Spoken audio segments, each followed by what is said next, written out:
I've done thousands of therapeutic groups, hundreds of public speaking events and messages like this. And welcome to the one that's going to be the least popular.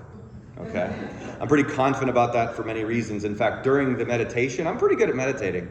But during the meditation, I had this little voice in my head. Instead of getting calm and centered, I had this voice going, "Stop, don't do it. Run, get out of there," okay? It's like, okay, because I'm about to touch the third rail of public speaking, okay? I should not do this, but nevertheless, here I am. Now, I am confident that, of the whatever percentages of people that watch this, the majority is going to disagree with me. Generally, I like to give unifying speeches because, it's pretty easy to do given some of the stuff I choose to speak about. But the topic that I'm going to be talking about, that's going to be challenging. And I am, however, very much comforted by the words of Jesus in Matthew 10:22, in which he says, "You will be hated because of me." Right? That's quite comforting. You will be hated because of me. Thanks, Jesus. Now, if you don't like what I'm about to say, take it up with Jesus. All right? This is his fault, not mine. Okay. So here we go. Now, this is the Unity Center. I hope those of you in this community will understand and go with what I'm going to be talking about. I know there's plenty of people out there that won't, but hopefully I'm amongst friends here. Now, in the spirit of being a peacemaker, what follows is my attempt to unite Democrats and Republicans. Yeah, so there we go. I already lost someone. Okay. Once again, I would recommend you don't try this at home, right? And certainly never do this in public. This is not being recorded, right? Uh-oh, okay. Nevertheless, here I go. So as a therapist, I have met thousands of people, a wide variety of people. I don't get to decide the race or the age or the gender or the orientation or the strange addictions of the people I meet. All forms of diversity. I've also met the most divergent of human creatures, liberals and conservatives. Okay? I get to meet them a lot too. I don't get to decide the personality characteristics who've come to me. Okay? People come to me and they have issues, usually. No one comes and says, "I need to speak to a therapist to explain how good my life is." People come to me with issues, and what's my job? My job is to help them feel better. Okay? And if I can help them feel better, I've done my job. Now, almost everyone I meet has some form of an issue that looks something like this. I'm so aggravated with everyone else, right? And all of us know what that is. We have stressed relationships or stressed, social experiences, and it's difficult as a result, right? Now, a lot of people live under the idea that, well, if everyone else would just do what I want them to do, I'd be happier, right? Well, how's that working for us?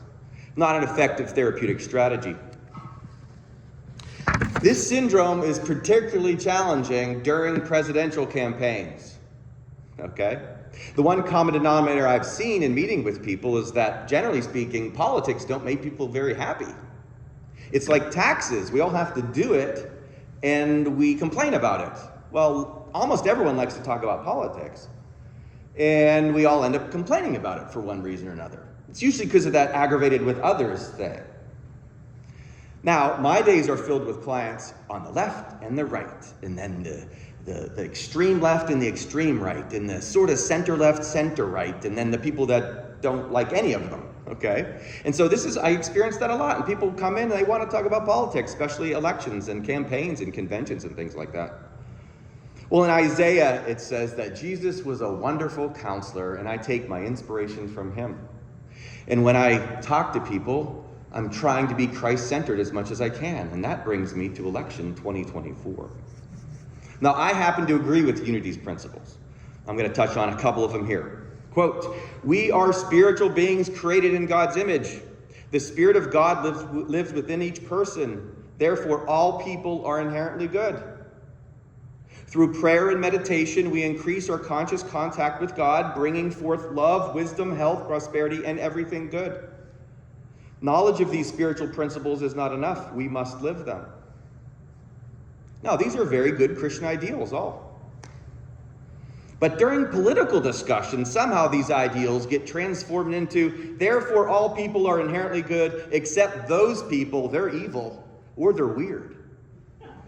We increase conscious contact with God, bringing forth snarky superiority, radical condescension, borderline psychotic irritability, justified resentment, and righteous indignation. Knowledge of these principles is not enough. We must live them whenever we feel like it.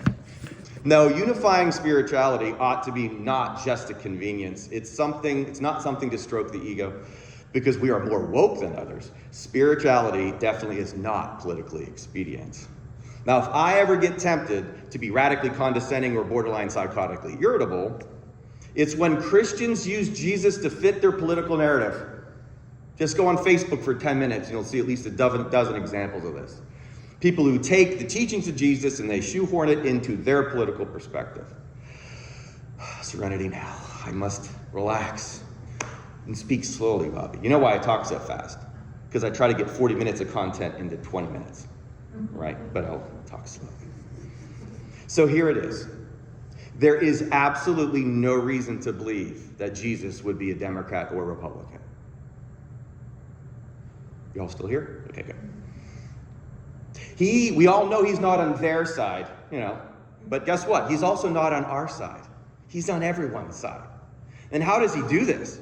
Well, there's so much scripture to choose from, so much, but we're going to focus on Matthew 16. Very, very wonderful passage, very intense passage, in which Peter had just been told what Jesus' persecutors were going to do to him. Peter took Jesus aside and began to rebuke him. Imagine rebuking Jesus. Never, Lord, he said, this shall never happen to you. And Jesus turned and said to Peter, get behind me, Satan. You are a hindrance to me, for you are not setting your mind on the things of God, but on the things of man. Whoa, there is so much in that line. First of all, Peter was trying to stop a murder, right? Quite unjustified murder. I'm sure those Roman soldiers who killed Jesus probably killed again the next week, right? Jesus didn't try to stop it and said, he didn't try to say killing is bad. He didn't say that there. When given the opportunity, he didn't denounce murder. You know what he did denounce? Anger. We will refer back to Matthew 5. Jesus said, you have heard that it was said to people long ago, you shall not murder, and anyone who murders will be subject to judgment. But I tell you that anyone who is angry with a brother or sister will be subject to judgment. And everyone who says, you fool, will be in danger of hell, the fires of hell. You ever get angry with someone? You ever call someone a fool? Murderer. That's what he's saying. He's not saying not to kill. He's saying don't be angry with people, okay? Don't call people a fool. Again, go back to Facebook. See if you see some of that language, okay? It's all over the place. Secondly, do you know what the ancient Greek word that essentially means things of man? When Jesus said to Peter, you're focused on the things of man. You know what the ancient Greek word for things of man is? Politica. Does that sound like anything you know? That's right. Jesus essentially chastised Peter for being political, okay? Jesus was focusing on the spirituality of the situation. Peter was focusing on the unfairness of it all. And Jesus called him Satan for doing so. Woo. Here's a quick little Bible interpretation hack, okay? The devil isn't a little dude with a pitchfork, okay? The devil is the ego within. The devil is division and separation, the opposite of unity. And that's that voice that's constantly telling me stuff like, run from here, don't be doing this lecture, okay? But it's also the voice that says, they're different, they're evil, they're weird, they should feel shame, stuff like that. That's that voice. And Jesus chastised Peter for going there. Jesus called Peter Satan because he was disregarding the spiritual moment, okay? And he was noticing just the physicality of things. So Jesus ultimately told Peter he was thinking with his ego and not his spirit. What was not in that verse? Jesus did not say that anyone who has an abortion or anyone who supports the death penalty is liable to hell. Those are issues people like to talk about politically, you might be aware of, right? Jesus didn't mention that. But he does say if you criticize people who are angry, and if you're criticizing people who are angry with such a person, and you call them a fool, now you're liable to the fires of hell. That's a pretty high bar. Matthew 16 goes on, and Jesus said to the disciples, whoever wants to be my disciple must deny themselves and take up their cross and follow me. Whoever wants to save their life will lose it, and whoever loses their life for me will find it. He's talking about losing our ego here, right? Getting aside or past our own personal conditioning and finding the Spirit in everyone. He then says, what good is it to gain the whole world and yet forfeit the soul? You know what group of people gains the whole world? Victorious politicians, right? That's pretty much it. That's why they celebrate so much. Hey, we just won all this power. We get control of the money, right? They just gained the whole world, victorious politicians. So perhaps winning elections is not as important as we think. To the contrary, as John said in John 3:30, I must decrease so he may increase. You know what the Greek word for I is? Ego. John could have said, ego must decrease so that Christ may increase. In order to do what Jesus was telling us, we have to decrease the ego. As for deny themselves, you ever tried denying your politics? We have a heck of a time just watching MSNBC or Fox News if we are disagreeing with them, right? That's whatever your political kryptonite is. Good luck denying your politics. That's hard to do. That's the last thing the ego wants to do. No. I'm right. They're wrong. That's obvious, isn't it? Clearly, Jesus would be on my side. And this reminds me of a favorite Hindu teaching of mine. If you want to access ultimate truth, you must give up your opinions. Ooh, talk about denying yourself. How precious do we hold our opinions, especially on politics? That this is the most important thing ever for this reason, and I'll give you, cite chapter and verse and why that is. And yet, you want to access truth? Yeah, we're going to drop that. That's denying yourself. Just as unity principles don't mention specific behaviors, rarely did Jesus ever do that either. Rarely. He was not an elementary school teacher, although we know they are angels, right? Jesus was not giving us behavioral advice. He was a spiritual teacher. He taught us how to be. What is the Sermon on the Mount? The Beatitudes, right? Or as I like to say, the be-attitudes. He taught us how to be, not how to behave. He taught us how to be. What are a few? Blessed are the merciful, the gentle, those who mourn, which I take to be as compassionate. Those are personality characteristics. He doesn't say, blessed are the leaders of the Sanhedrin.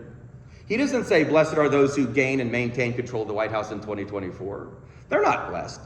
But those who are merciful, gentle, and mourn. Heck, Jesus even makes sounding persecuted be a good thing, doesn't he?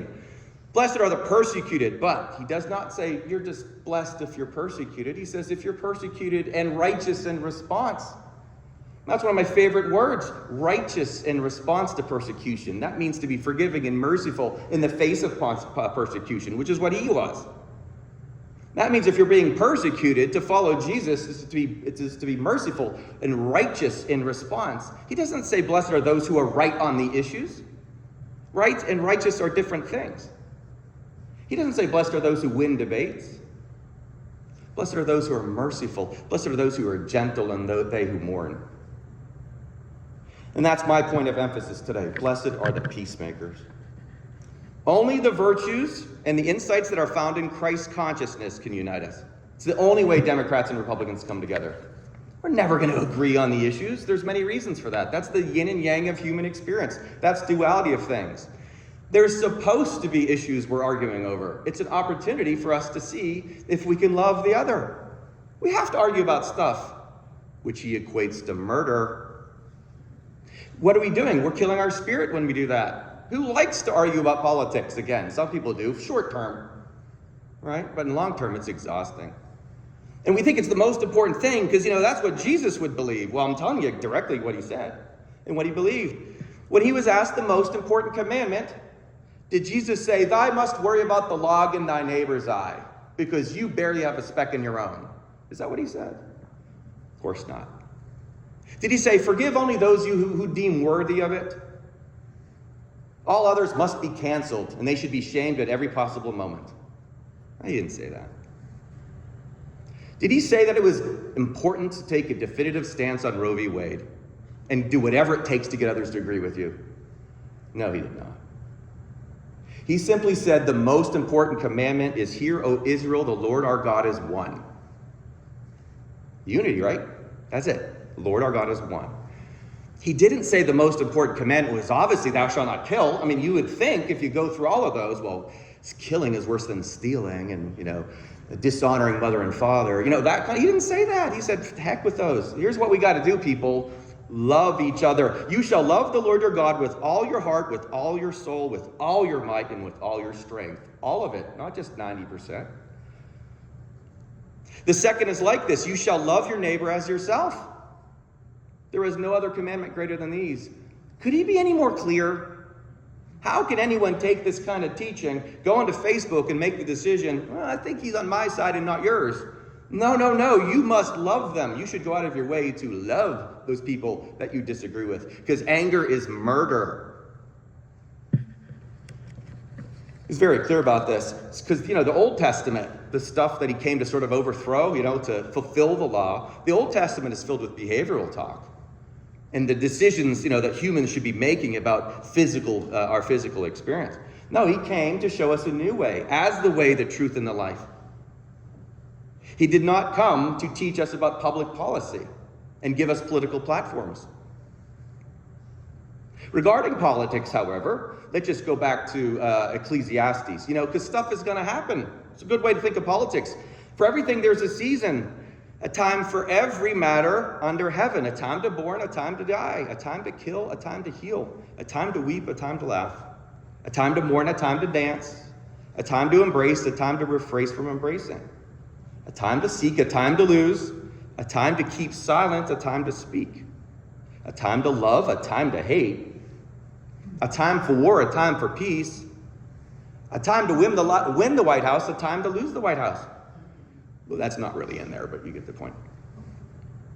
We've all heard this passage dozens of times before, but rarely do we know what comes next. Anyone know what comes next? Because the birds song stops there. Right, the birds. Kohelet, who is the son of King David, he's the speaker of Ecclesiastes. He says, I have seen the burden God has laid on the human race. He has made everything beautiful in its time.